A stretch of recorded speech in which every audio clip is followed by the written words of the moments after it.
আপনার নতুন voter ID কার্ডটি আপনার মোবাইল দিয়ে কিভাবে ডাউনলোড করবেন সেই প্রসেসটাই এখন আপনাদেরকে দেখিয়ে দেব। আমি যেভাবে দেখাবো এইভাবে আপনি কাজটা করেন, দেখবেন 2 থেকে 3 মিনিট সময় লাগবে, তাহলে আপনি নিজেই আপনার নতুন ভোটার আইডি কার্ডটি ডাউনলোড করতে পারবেন।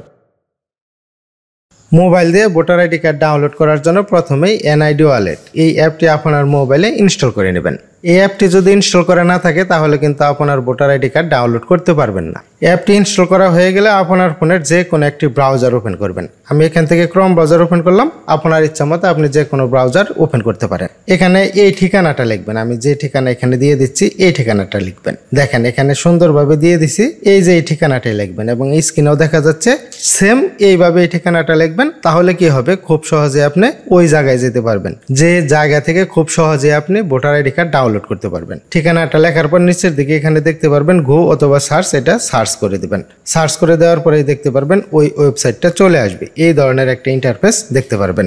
আপনি কি করবেন, যেহেতু নতুন ভোটার আইডি কার্ড ডাউনলোড করবেন, রেজিস্টার করুন, এখানে একটি ক্লিক করে দিবেন। আপনি যখন নতুন ভোটার হওয়ার জন্য আবেদন করছেন তখন কিন্তু আপনার ছবি উঠাইছে এবং ফিঙ্গার নিছে, সবকিছুই কিন্তু নিচ্ছে। তারপরে নেওয়ার পরে কিন্তু একটা ফর্ম দিছে, ওই ফর্মে কিন্তু একটা নাম্বার লেখা আছে। নাম্বারটা এইভাবে লেখা আছে, আমি আপনার এই স্ক্রিনে যেভাবে দেখাচ্ছি এইভাবে লেখা আছে NIDFN, তারপরে সংখ্যা মানে তারপরে ওই নাম্বারটা দেওয়া আছে। আপনি কি করবেন, NIDFN ওইটাও লিখবেন, মানে সেম যেভাবে আছে যা লেখা আছে অক্ষরগুলোও লিখবেন, সংখ্যাগুলোও লিখবেন।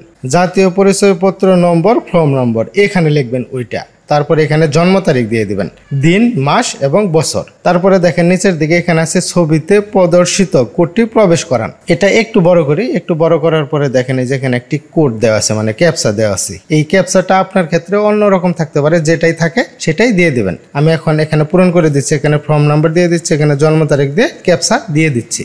এখানে ফর্ম নাম্বার, জন্ম তারিখ এবং এই ক্যাপচাটা সুন্দরভাবে লেখার পর নিচের দিকে এখানে দেখতে পাচ্ছেন সাবমিট, এখানে একটি ক্লিক করে দিবেন। এখানে ক্লিক করে দেওয়ার পর দেখেন এখানে বর্তমান ঠিকানা দিতে বলছে এবং নিচের দিকে এখানে বলছে স্থায়ী ঠিকানা দিতে। এখন এখানে আরেকটি গুরুত্বপূর্ণ বিষয় হলো সেটা যে আপনি এই যে বর্তমান ঠিকানা, আপনি ভোটার হওয়ার জন্য যখন আবেদন করছেন তখন ওইখানে বর্তমান ঠিকানা যেটা দিচ্ছেন এখানে সেটা দিবেন। এবং এখানে দেখেন নিচের দিকে আছে স্থায়ী ঠিকানা, ভোটার হওয়ার জন্য আবেদন করার সময় স্থায়ী ঠিকানা যেটা দিচ্ছেন সেইটা এখানে দিবেন। আমি এটা পূরণ করে দিচ্ছি। বর্তমান ঠিকানা এবং স্থায়ী ঠিকানা এখানে সুন্দরভাবে দেওয়ার পর পরবর্তী এখানে একটি ক্লিক করে দিবেন। এখানে ক্লিক করে দেওয়ার পর দেখেন এখানে লেখা আছে যোগাযোগের তথ্য। আপনি ভোটারের আবেদন যখন করছেন তখন আপনি যে ফোন নাম্বারটা দিয়েছিলেন সেই ফোন নাম্বারটা এখানে দেখাবে। আপনি ওটিপি পাঠান, এখানে যদি ক্লিক করেন এই নাম্বারে একটা কোড যাবে, সেই কোডটা পরবর্তীতে দিতে হবে। আপনার যদি এমন হয় আপনি ভোটার হওয়ার সময় যে নাম্বারটা দিয়েছিলেন এখানে যে নাম্বারটা দেখাচ্ছে এই নাম্বারটা এখন আপনার কাছে নেই, তাহলেও কোনো সমস্যা নেই। দেখেন এই যেখানে নিচের দিকে লেখা আছে যোগাযোগের তথ্য পরিবর্তন, যোগাযোগের তথ্য পরিবর্তন, এখানে একটি ক্লিক করবেন। ক্লিক করার পরে নতুন একটা ফোন নাম্বার লেখার অপশন আসবে, সেখানে ওই ফোন নাম্বারটা লিখে দিবেন। তারপরে ওটিপি পাঠান, এখানে একটি ক্লিক করে দিবেন। যেহেতু আমার এই নাম্বারটাই আছে, আমি এই নাম্বারটা চেঞ্জ করব না, এই নাম্বারই আমার কাছে এখন আছে, তার জন্য আমি কি করব, ওটিপি পাঠান, এখানে একটি ক্লিক করব। এখানে ক্লিক করে দিলাম। আপনার মোবাইলে যে মেসেজটা আসছে ওই মেসেজে যে কোডটা আছে এই যে এইভাবে দেখে নেবেন। দেখেন এখানে কত আসছে, 2773 এখানে আপনি ওই কোডটা দিয়ে দিবেন। যেমন আমি ওই কোডটা দিয়ে দিলাম। কোড নাম্বার দেওয়ার পর পরবর্তী এখানে একটি ক্লিক করে দিবেন। তারপরে আপনি এই ধরনের একটি ইন্টারফেস দেখতে পারবেন। দেখেন এই যেখানে লেখা আসছে tap to open NID wallet. ওই যে কিছুক্ষণ প্রথমে আপনাকে যে কথাটা বলছি যে এনআইডি ওয়ালেট এই অ্যাপটি ইনস্টল করে নিতে হবে। এখানে আসার পর আপনার tap to open NID wallet এখানে একটি ক্লিক করবেন। এখানে ক্লিক করার পরেই দেখতে পারবেন আপনার ফোনের এনআইডি ওয়ালেট ওই অ্যাপটি এখানে ওপেন হয়ে যাবে। ওপেন হওয়ার পর নিচের দিকে এখানে দেখেন 4টা অপশন দেখাচ্ছে। আপনার এখানে যে রকম করতে বলছে আপনি ওই রকমই করবেন, তাহলে দেখতে পারবেন যে আপনার ভোটার আইডি কার্ডটি খুব সহজেই চলে আসবে।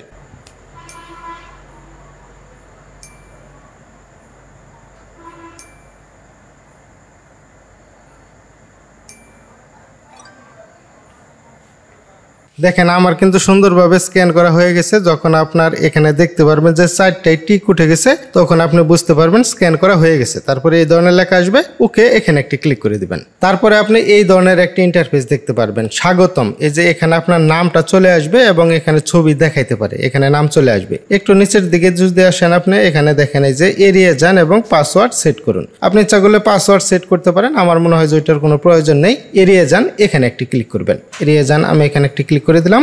এখান থেকে একটু নিচের দিকে আসবেন, এই যে একটু নিচের দিকে আসবেন, দেখেন যেখানে লেখা আসছে ডাউনলোড, জাতীয় পরিচয়পত্র ডাউনলোড করুন। ডাউনলোড এখানে ক্লিক করার পরে আপনি দেখতে পারবেন আপনার ওই নতুন ভোটার আইডি কার্ডটি কিন্তু ডাউনলোড হয়ে যাবে। আমার কিন্তু এখন অনেক খুশি লাগতেছে, আমার মনে হচ্ছে যে আমার আইডি কার্ডটা হয়ে গেছে, একটু পরে আমি দেখতে পারবো। আমার বিশ্বাস যে আপনারও এরকম খুশি লাগবে। ডাউনলোড আমি এখানে ক্লিক করে দিলাম। কিছুক্ষণ আগে আমি ডাউনলোড করছি, এটা আপনাদের দেখানোর জন্য করতেছি, তার জন্য এখানে লেখা আসছে ডাউনলোড এগেইন। আপনার ক্ষেত্রে ডাউনলোড লেখা আসবে, আপনি ডাউনলোড এখানে একটি ক্লিক করে দিবেন। এখানে ক্লিক করার পরেই দেখতে পারবেন যে আপনি কোন অপশন দিয়ে আপনার ওই ভোটার আইডি কার্ডটি এখানে ওপেন করবেন। আপনার ফোনে যদি অ্যাক্রোবেট রিডার মানে অ্যাডোব অ্যাক্রোবেট রিডার এই অ্যাপটি ইনস্টল করা না থাকে তাহলে আপনি ইনস্টল করে নেবেন। আপনি এখান থেকে যে অ্যাপটি দিয়ে আপনার ভোটার আইডি কার্ড ওপেন করতে চাচ্ছেন সেই অ্যাপটি সিলেক্ট করে দিবেন, তারপরে জাস্ট ওয়ান অথবা অলওয়েজ করে দিবেন।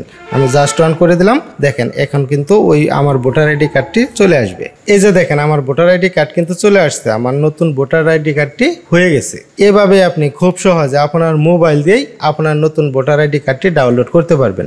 এখন আপনি এই ভোটার আইডি কার্ডটি যে কোনো দোকান থেকে প্রিন্ট করে ল্যামিনেটিং করে নেবেন, তাহলে আপনার ভোটার আইডি কার্ড হয়ে গেল এবং অনেকগুলো টাকা বেঁচে যাবে। ফ্রেন্ডস, এই ধরনের নতুন নতুন এবং গুরুত্বপূর্ণ প্রয়োজনীয় ভিডিও পাওয়ার জন্য রুবেল টেক এই চ্যানেলটি সাবস্ক্রাইব করে আমাদের সাথেই থাকবেন। আর যদি আপনি অলরেডি এই চ্যানেলটি সাবস্ক্রাইব করে থাকেন, আপনাকে অসংখ্য ধন্যবাদ। দেখা হবে পরবর্তী কোনো এক ভিডিওতে। আজকের মতো এখানেই বিদায়। আল্লাহ হাফেজ।